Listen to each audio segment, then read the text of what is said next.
Alors aujourd'hui, petite réception d'un petit colis.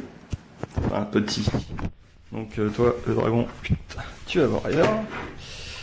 Alors, qu'est-ce que ça là, petite biennette? Alors pour ceux qui connaissent novascout.com, c'est principalement EasyPart.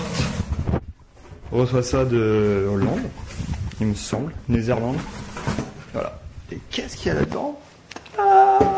Donc, un petit quelque chose que j'attends depuis très longtemps. Hop. Eh ben, c'est un petit pot d'échappement pour la JRA Dana. Un petit Yasuni Z de son nom que j'ai attendu un bon moment en version black. Donc ça, on va retirer les brides en travail préparatoire. Ensuite,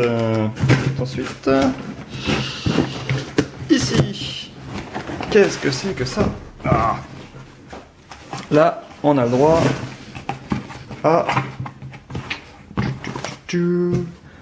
un nouveau cylindre avec un nouveau piston. Donc je me suis pas spécialement fait chier, hein. C'est un peu plus cher que les kits qu'on peut trouver, mais il est solide. Il est déjà suffisamment performant, hein. De toute façon, moi je vois 150, j'ai pas envie de mettre un kit 70, 90, voilà. Hein. Donc un cylindre et piston origine pour la DNA. Parce que celui que j'ai là, il commence à avoir quelques bornes et quelques coups dans la gueule, donc ça ne fera pas de mal de remettre ça à neuf. Et ici, du coup, donc des joints, parce que c'est toujours bien d'avoir des joints. Une poulie ventilée, parce que j'arrête pas de casser mes putains de poulies ventilées. Bah du coup, c'est la ventilation de la poulie, parce qu'elle poulie pas ventilée. Donc j'avais mon correcteur de couple qui est très bien d'origine, en plage large là, qui commence à avoir du jeu, mais parce que juste les roulements en fait sont morts. Donc voilà, j'ai acheté les roulements pour échanger, surtout que j'ai déjà changé un flanc. Et le deuxième est en bon état, et le deuxième flanc c'est celui qui tient les roulements. Et finalement, racheter juste un demi-flanc fixe, parce que c'est le fixe, ça revient aussi cher qu'acheter un nouveau variateur. Et si je peux m'éviter foutre 100 balles là-dedans, c'est très bien, parce que sur le correcteur de couple, j'ai déjà changé l'embrayage, j'ai changé la poulie, merde, comment on appelle ça? La poulie pas fixe, les ressorts, les dessous, enfin bref, j'ai tout changé, sauf la partie fixe, et du coup, si je change les deux roulements, le flanc fixe, lui, ça ne change pas. Alors, j'ai acheté aussi des roulements de vilebrequin, parce que il me semble qu'au précédent montage, je m'y suis un peu mal pris. J'avais pas suffisamment chauffé comment on appelle ça, le carter, ça me plaît pas trop. Bref, le bruit que ça a fait et que ça bouge un peu. Le problème, c'est qu'il va falloir qu'en démontant, je vois si le vilebrequin est toujours il va falloir que je vois son alignement, parce que je tournais un petit peu avec, j'espère que il a pas pris dans la gueule, parce que ça vibre quoi. Je suis pas satisfait. Ça va falloir que je redémonte, racheter les roulements, remettre les roulements, bon bref. Et alors là vous allez me dire, oui mais si t'es en origine, tu mets un pot, tout ça va pas forcément bien le faire. Non, effectivement, il va falloir que... Alors j'ai demandé à Yasuni qui s'est mis, du coup, c'est son bien avec le pot, qui a sorti un nouveau modèle de variateur. Alors, c'est du variateur Racing.